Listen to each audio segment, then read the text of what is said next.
Selamat pagi, salam sejahtera untuk kita semua. Om Swastiastu. Syukur alhamdulillah kita panjatkan kepada Allah Subhanahu wa taala karena pada pagi hari ini kita masih sempat hadir di tempat ini dalam rangka pemaparan tugas salah satu guru penggerak di SMP 1 Tegal ini, Bapak Saul Maseka SE.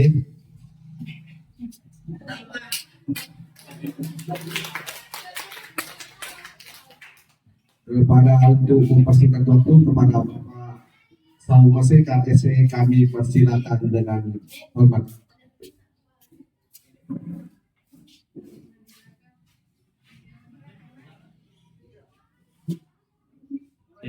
Terima kasih kesempatan yang diberikan kepada saya sebagai calon guru penggerak angkatan 10 Kabupaten Luwu Utara. Nah,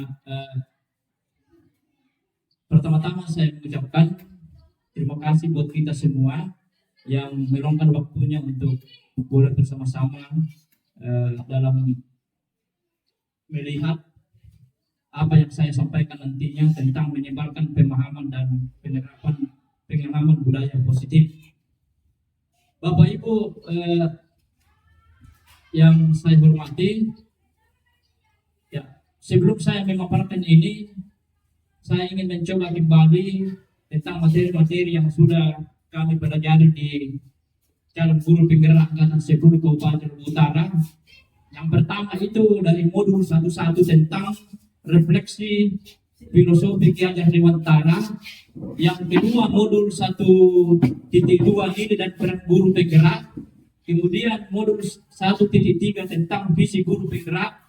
Dan yang terakhir ini adalah modul 1.4 tentang budaya positif. Nah, tugas ini mengapa perlu dipaparkan seperti ini, karena ini adalah sebuah tagihan untuk pembuatan aksi nyata. Nah, Bapak Ibu, sebelum saya masuk ke dalam materi, saya ingin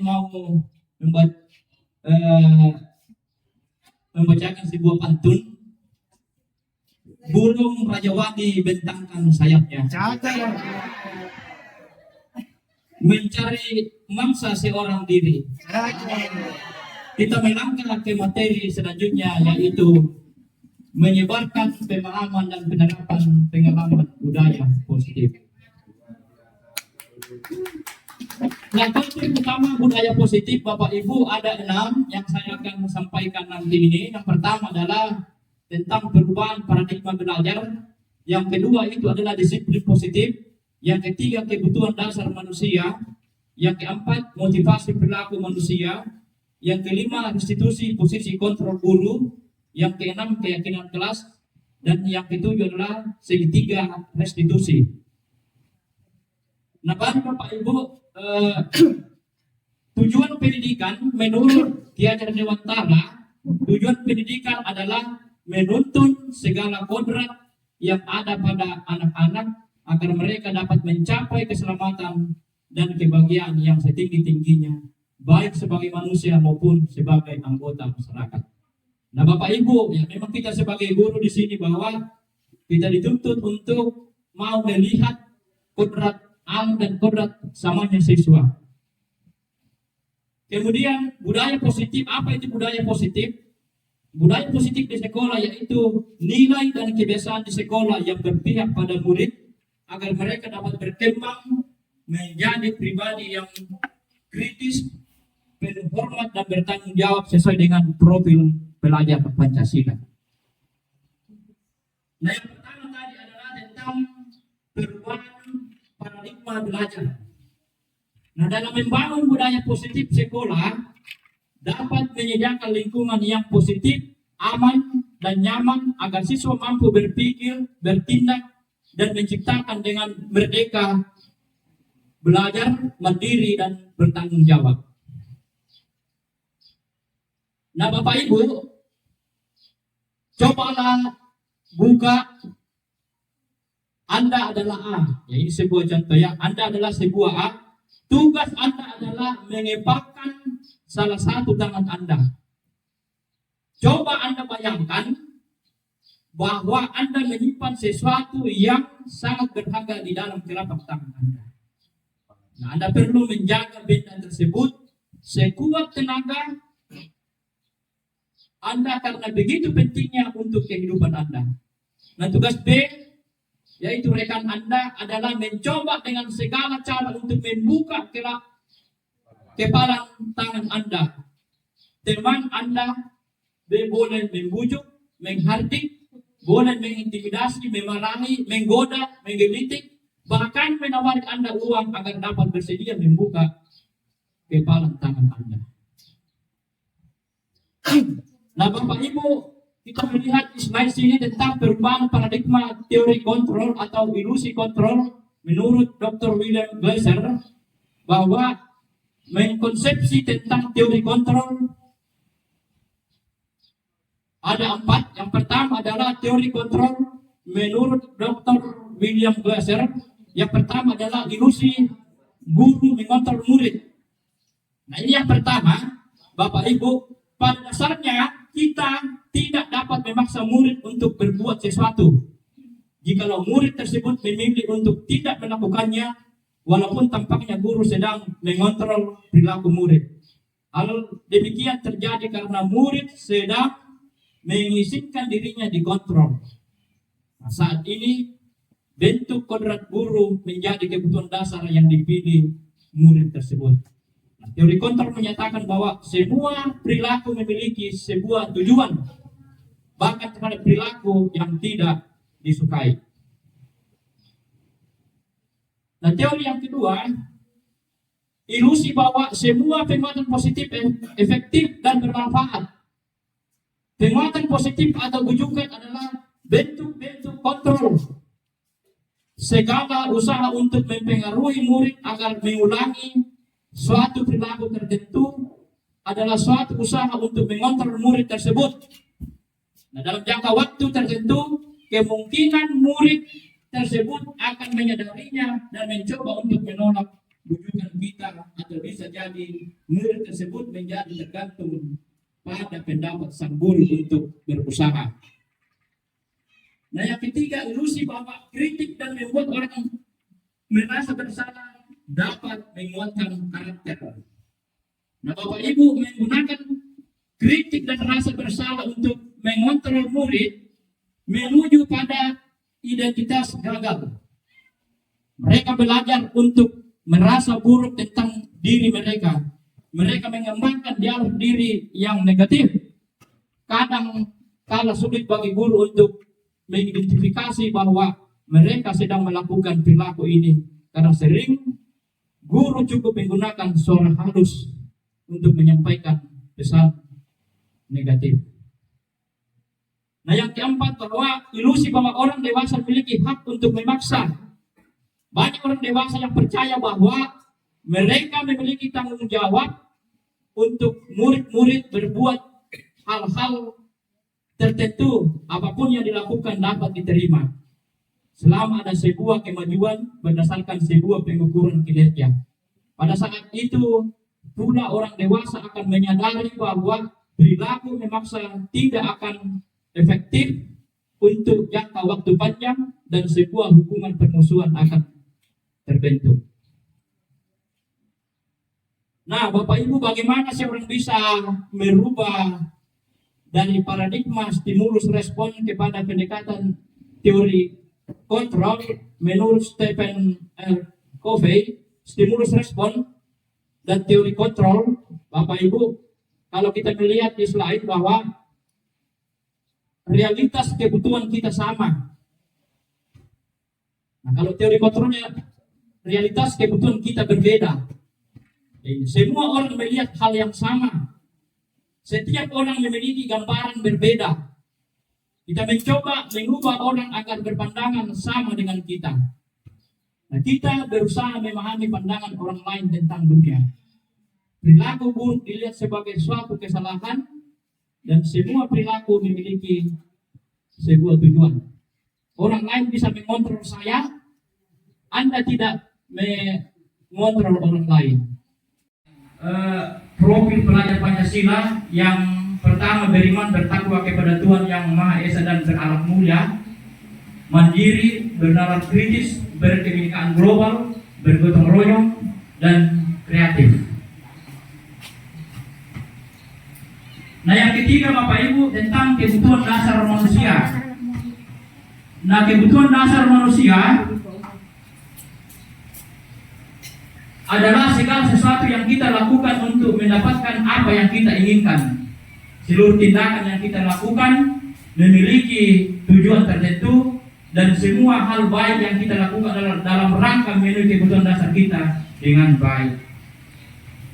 Nah, Bapak Ibu, ini penjelasan dari kebutuhan dasar manusia. Yang pertama itu adalah kebutuhan bertahan hidup. Kebutuhan yang bersifat fisiologis untuk bertahan hidup, misalnya kesehatan, rumah dan makanan, kebutuhan biologis sebagai bagian dari proses reproduksi, termasuk kebutuhan untuk tetap bertahan hidup. Nah, yang kedua adalah penguasaan atau kebutuhan pengakuan atas kemampuan. Kebutuhan ini berhubungan dengan kekuatan untuk mencapai sesuatu, menjadi kompeten, menjadi terampil, diakui atas prestasi dan keterampilan kita. Nah, yang ketiga adalah kesenangan, kebutuhan untuk merasa senang. Ini salah satu juga kebutuhan hidup kita sebagai manusia, tentang kebutuhan untuk merasa senang. Kebutuhan akan kesenangan adalah kebutuhan untuk mencari kesenangan, bermain dan tertawa. Jadi Bapak Ibu, kita sebagai manusia, apalagi kita diperhadapkan dengan berbagai pekerjaan yang begitu rumit, maka kita perlu juga yang namanya kesenangan. Kasih sayang dan rasa diterima. Kebutuhan ini dan tiga kebutuhan berikutnya adalah kebutuhan psikologis, kebutuhan untuk disayangi dan diterima, meliputi kebutuhan akan hubungan dan koneksi sosial, kebutuhan untuk memberi, menerima kasih sayang, dan kebutuhan untuk merasa menjadi bagian dari suatu kelompok. Kebutuhan ini juga meliputi keinginan untuk tetap terhubung dengan orang lain, seperti teman, keluarga, pasangan hidup, teman kerja, binatang peliharaan, dan kelompok di mana kita bergabung. Nah, ini Bapak Ibu, bahwa kasih sayang dan rasa diterima itu memang perlu kita harus terapkan juga, bukan hanya lingkungan sekolah kita, tetapi bagi anak-anak kita, pasangan kita, maupun binatang-binatang peliharaan kita. Nah, yang terakhir adalah tentang kebebasan. Kebebasan adalah kebutuhan untuk bebas. Ini ya, kebutuhan akan kemandirian, otonomi, memiliki pilihan dan mampu mengandalkan arah hidup seorang. Anak-anak dengan kebutuhan kebebasan yang tinggi menginginkan pilihan, mereka perlu banyak bergerak, suka mencoba-coba, tidak terlalu terpengaruh orang lain, dan senang mencoba hal baru dan menarik. Nah, kasus Bapak Ibu, kita melihat sebuah kasus. Ibu Ria, guru kelas 6 di SD Permai, sedang bingung menghadapi ulah salah satu murid di kelas bernama Agus. Beberapa anak telah datang dan mengeluhkan Agus yang seringkali meminta bekal makan siang mereka dengan paksa. Jika Anda menghadapi situasi seperti Bu Ria, apa yang akan Anda lakukan? Menurut Anda kira-kira apa alasan Agus melakukan hal itu? Nah, ini ketika kita diperhadapkan sebuah kasus seperti ini, apa yang kita lakukan sebagai guru untuk melihat persoalan-persoalan anak ketika kita menghadapi kasus seperti ini? Apakah kita langsung untuk memarahi anak atau bagaimana? Nah, Bapak Ibu, dalam konteks penerapan disiplin positif, Ibu Ria sebaiknya mencari tahu alasan Agus melakukan tindakan tersebut agar mengetahui kebutuhan mana yang sedang berusaha dipenuhi oleh Agus. Jadi Bapak Ibu, kita seolah-olah terkadang dalam menentukan suatu sikap. Saya sendiri ketika mengajar biasa juga melakukan hal seperti ini, langsung memarahi anak di depan teman, padahal tidak seperti itu Bapak Ibu. Kita harus menggunakan konteks penerapan disiplin positif, Ibu Ria sebaiknya mencari tahu alasan mengapa Agus tadi melakukan tindakan tersebut agar mengetahui kebutuhan mana yang sedang berusaha dipenuhi oleh Agus. Nah, yang pertama adalah kemungkinan Agus lapar dan orang tuanya tidak membawakannya bekal makan siang. Itu yang pertama. Kemudian yang kedua, teman Agus jadi perhatian Agus. Yang ketiga, dia merasa hebat karena temannya jadi takut dan menuruti keinginannya. Kemudian yang keempat, Agus merasa bosan dengan bekal yang dibawakan orang tuanya karena selalu bekal yang sama. Kemudian Agus hanya iseng dan dia menikmati ekspresi wajah temannya yang kesal. Nah, Bapak Ibu, ketika kita menghadapi sesuatu seperti itu, apakah kita harus memberikan sebuah hukuman atau konsekuensi atau restitusi? Nah, hukuman bersifat tidak terencana atau tiba-tiba. Anak atau murid tidak tahu apa yang akan terjadi dan tidak dilibatkan. Hukuman bersifat satu arah dari pihak guru yang memberikan, dan murid hanya menerima suatu hukuman tanpa melalui suatu kesepakatan atau pengarahan dari pihak guru, baik sebelum atau sesudahnya. Hukuman yang diberikan bisa berupa fisik maupun psikis. Murid anak disakiti oleh suatu perbuatan atau kata-kata. Kemudian konsekuensi sudah terencana dan sudah disepakati. Kemudian restitusi adalah proses menciptakan kondisi bagi murid untuk memperbaiki kesalahan mereka. Nah, Bapak Ibu yang saya hormati, mungkin ketika kita menghadapi suatu kasus, misalnya ketika anak terlambat datang ke sekolah ataukah sering ribut dalam kelas, semestinya kita itu bukan memberikan sebuah hukuman, tetapi kita harus melakukan sebuah restitusi. Restitusi ini adalah suatu teori yang dimana di dalamnya itu kita memecahkan sebuah masalah. Kita panggil anak itu, misalnya mengapa kamu terlambat, kita cari solusinya. Mungkin anak ini terlambat karena mungkin membantu orang tua di rumah dan lain sebagainya. Jadi kita tidak serta-merta memberikan sebuah hukuman, misalnya berdiri berlari. Ya, itu Bapak Ibu. Kemudian hukuman dan sanksi atau konsekuensi. Nah, Bapak Ibu, kita melihat kasus yang kedua, IPA kurang menguasai pelajaran matematika, sehingga pada saat pelajaran tersebut berlangsung, dia lebih banyak berdiam diri atau menggambar di buku pelajarannya. Pada saat guru matematikanya, Pak Seno menanyakan pertanyaan, IPA menjadi gugup dan tak sengaja menjatuhkan tasnya dari kursi, serta tiba-tiba menjadi gagap. Pada saat berupa menjawab, seluruh kelas pun tertawa melihat perilaku IPA yang bicara tergagap dan terkejut tersebut. Pak Seno pada saat itu membiarkan teman-teman IPA menertawakan IPA yang tergagap dari malu luar biasa, dan malahan minta IPA untuk maju ke depan dan berdiri di depan kelas sambil menunjukkan hidungnya karena tidak bisa menjawab pertanyaan Pak Seno. Kelas makin gaduh dan anak-anak pun tertawa terlihat IPA di depan kelas memegang ujung hidungnya. Nah, Bapak Ibu, apakah Anda setuju dengan tindakan Pak Seno terhadap IPA? Mengapa?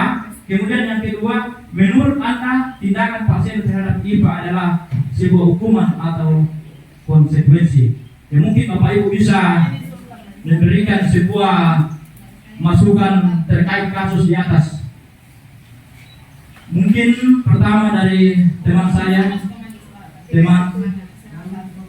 ya, mungkin Bapak Ibu ada yang mau langsung menanggapi?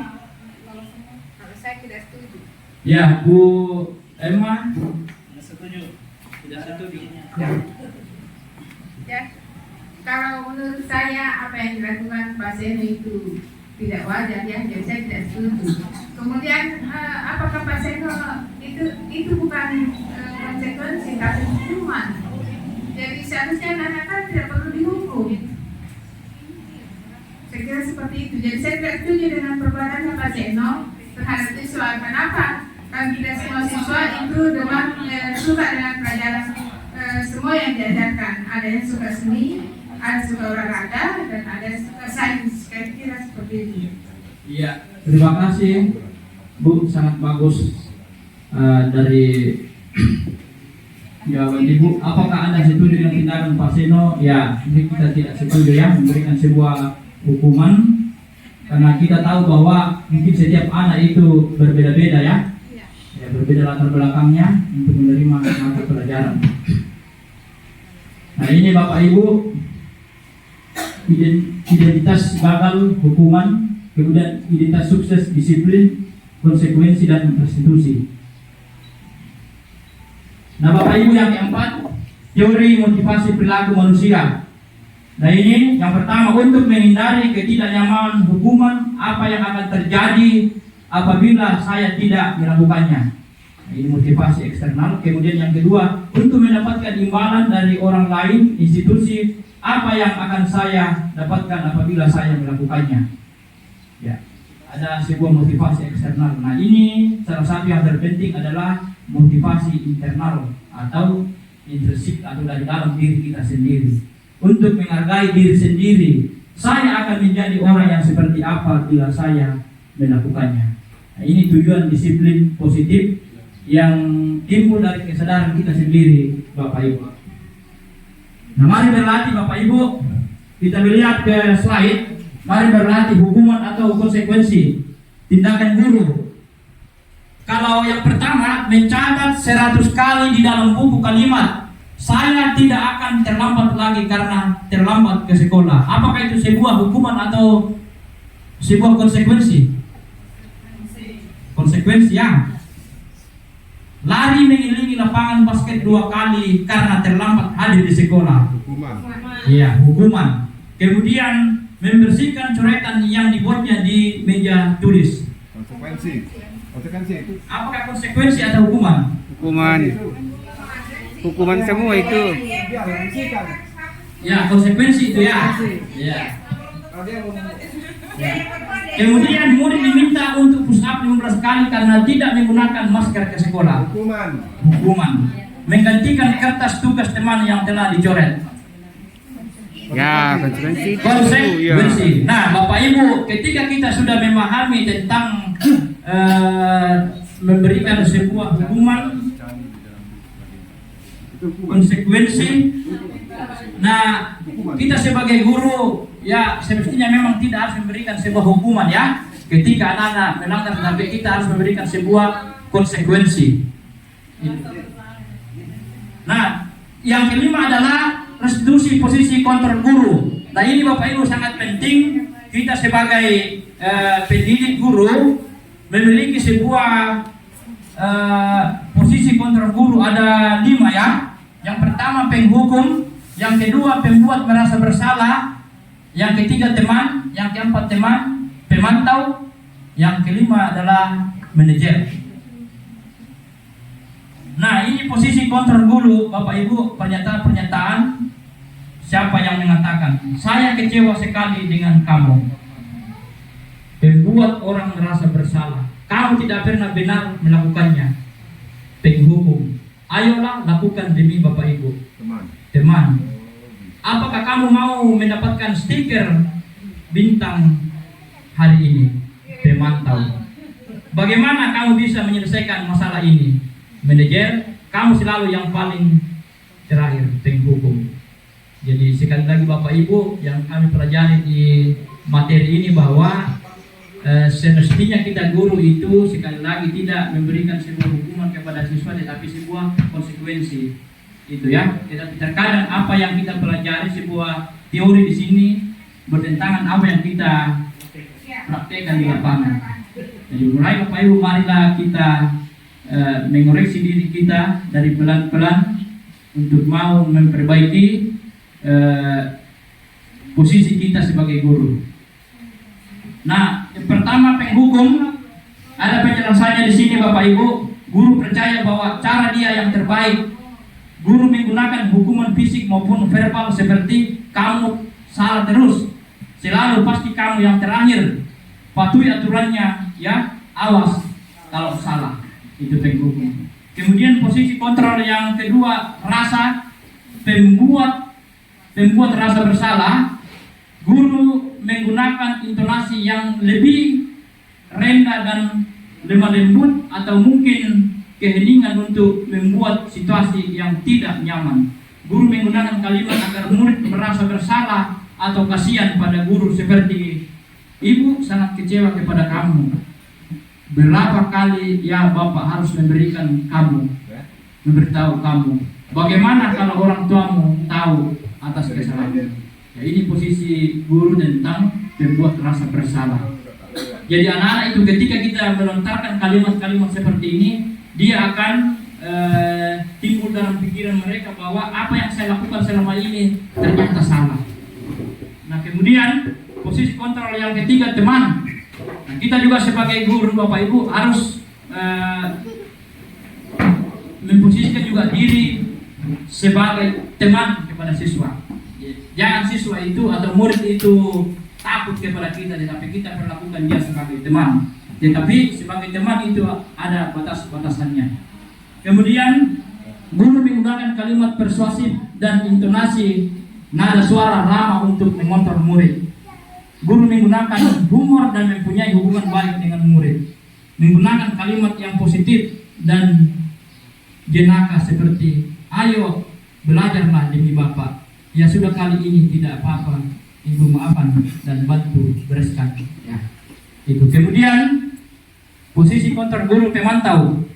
Guru selalu mengawasi murid dan bertindak sesuai dengan pada peraturan sekolah dan konsekuensi, menggunakan data, catatan, dan perhitungan yang digunakan sebagai bukti atas perilaku seseorang, mengingatkan konsekuensi saat terjadi pelanggaran seperti peraturannya apa yang telah kamu lakukan, konsekuensinya apa ya. Ya, misalnya mungkin ketika anak-anak masuk di dalam kelas, di sini ada gelas yang berisi kopi, mungkin tidak sengaja dijatuhkan, lalu apakah kita harus memberikan sebuah konsekuensi atau hukuman? Ya, tentu harus memberikan konsekuensi, misalnya disuruh membersihkan, bukan disuruh untuk mau mengganti atau disuruh sampai berdiri. Karena kalau kita disuruh siswa untuk berdiri, itu yang hanya timbul dalam ingatannya itu adalah derita dan nestapa. Itu selalu materi yang diberikan dari fasilitator. Ya, jangan kita sebagai guru itu membuat anak-anak itu mengalami suatu derita dan nestapa. Ya, itu. Terakhir, Kayak bang orang putusan posisi harapan. kontrol manajer. Guru mendukung murid untuk menemukan solusi atas permasalahannya sendiri.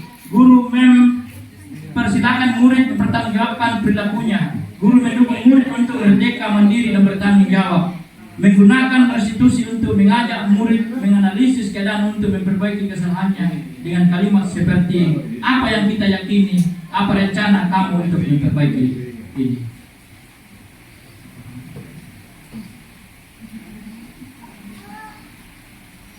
Nah, Bapak Ibu, sekali lagi tadi saya sudah paparkan bahwa 5 posisi kontrol. Yang pertama tadi adalah penghukum, pembuat merasa bersalah, teman, pemantau, dan manajer. Yang keenam, keyakinan kelas. Keyakinan kelas adalah nilai-nilai kebajikan atau prinsip-prinsip universal yang disepakati bersama secara universal, lepas dari perbedaan agama, suku, negara, dan bahasa. Menurut Gosen, tahun 1998, suatu keyakinan akan lebih memotivasi seorang diri dari dalam atau intrinsik. Seorang akan lebih bersemangat untuk menjalankan keyakinannya daripada hanya sekedar mengikuti peraturan. Nah, Bapak Ibu, ada ya peraturan dan keyakinan kelas atau nilai kebajikan yang dituju. Misalnya, selalu kembalikan buku ke tempatnya. Itu adalah keyakinan kelas, itu adalah sebuah tanggung jawab. Dilarang mengganggu orang lain, menghormati orang lain dan diri sendiri. Hadir di sekolah 15 menit sebelum pembelajaran dimulai. Menghormati orang lain, komitmen pada tujuan berkomitmen. Dilarang melakukan kekerasan. Nilai kebajikannya keselamatan, menghormati orang lain. Kemudian dilarang menggunakan narkoba, Lanjut. Yang satu, baik satu. Dilarang menggunakan narkoba itu di nilai kebajikannya itu yang dituju adalah kesehatan.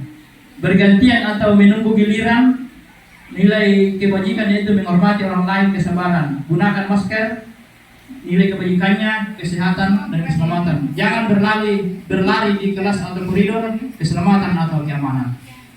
Nah, kalau peraturan Bapak Ibu misalnya harus menggunakan helm, kira-kira apa nilai kebajikan yang dituju? Ya, keselamatan. Ya. Pembentukan keyakinan sekolah atau kelas. Keyakinan kelas bersifat lebih abstrak daripada peraturan lebih rinci dan konkret. Keyakinan kelas berupa pernyataan-pernyataan universal. Pernyataan keyakinan kelas senantiasa dibuat dalam bentuk positif. Keyakinan kelas hendaknya tidak terlalu banyak sehingga mudah diingat dan dipahami oleh semua warga sekolah.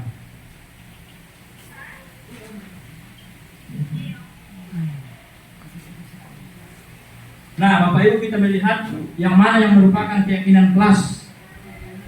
Pertama, kesepakatan kelas datang tepat waktu, mengucapkan salam, menjaga kebersihan sekolah, berdoa sebelum dan sesudah kegiatan, aktif dalam pembelajaran. Kesepakatan kelas, pertama, kami guru dan murid yang saling menyayangi.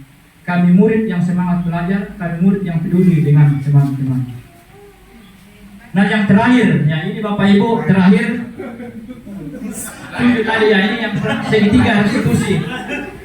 Terakhir, posisi menciptakan kondisi bagi murid untuk memperbaiki kesalahan mereka sehingga mereka bisa kembali pada kelompok mereka dengan karakter yang lebih kuat melalui restitusi segitiga.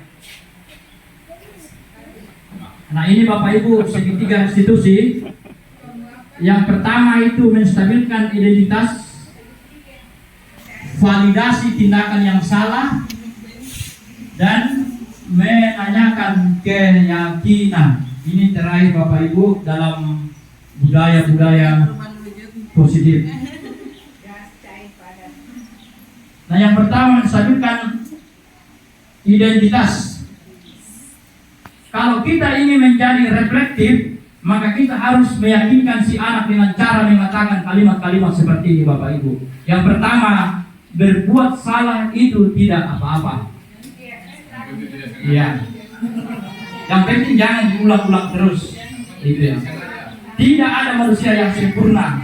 Saya juga pernah melakukan kesalahan seperti itu. Yang kedua Bapak Ibu, validasi tindakan yang salah. Kalimat-kalimat di bawah ini mungkin terdengar asing buat guru, namun bila dikatakan dengan nada tanpa menghakimi akan memvalidasi kebutuhan mereka. Yang terakhir adalah menanyakan keyakinan. Ini yang terakhir, pertanyaan-pertanyaan di bawah ini menghubungkan keyakinan anak dengan keyakinan kelas atau keluarga. Nah, demikian Bapak Ibu pemaparan saya tentang budaya-budaya positif yang mesti kita lakukan dan terapkan sebagai guru di mana kita berada utamanya di sekolah kita. Ya, mungkin ada satu orang bertanya atau satu orang untuk refleksi. Mungkin Pak Nyoman ada pertanyaannya. Ya.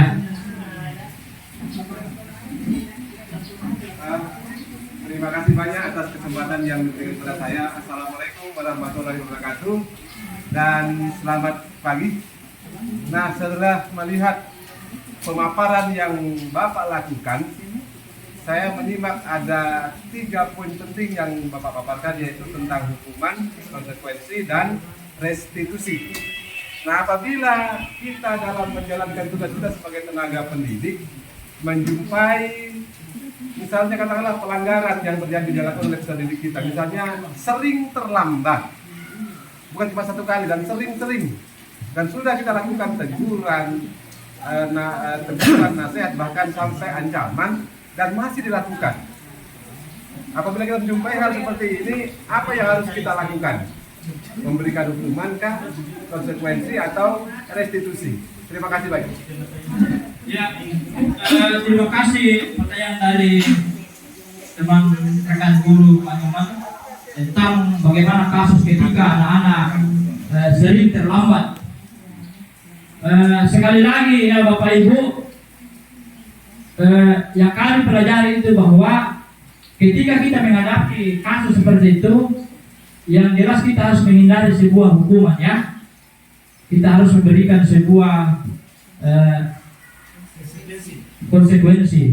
Nah, seperti Pak Nyoman tadi bahwa ada sebuah teori, yaitu teori segitiga restitusi untuk menyelesaikan sebuah masalah tadi Pak. Yang pertama itu adalah ini, coba kita perhatikan ya. Pertama, menstabilkan identitas. Kedua, validasi tindakan yang salah. Kemudian menanyakan keyakinan. Mungkin kita akan bertanya, siswa itu akan dipanggil ya, dan ketika kita memarahi siswa itu, jangan kita memarahi secara spontan ya Bapak Ibu, di depan teman-temannya atau di depan kelas. Tetapi marilah kita memanggil anak itu, kita melakukan sebuah restitusi. Ini ya, kita harus bertanya, berbuat salah itu tidak apa-apa. Nah ini, kemudian kita melakukan validasi tindakan yang salah. Mungkin kita mengatakan bahwa apa yang kamu lakukan itu mungkin sudah melanggar keyakinan kelas ya. Itu. Kemudian yang terakhir, menanyakan keyakinan. Ya, diyakinkan bahwa perbuatan yang sudah kamu lakukan itu janganlah dilakukan kembali, karena itu adalah sudah melanggar nilai-nilai keyakinan kelas atau keyakinan sekolah yang kita sepakati. Ya, begitu Bapak Ibu. Mungkin satu teman tidak ada tapi refleksi, mungkin saudara Pak Tasik refleksinya tentang materi ini Pak.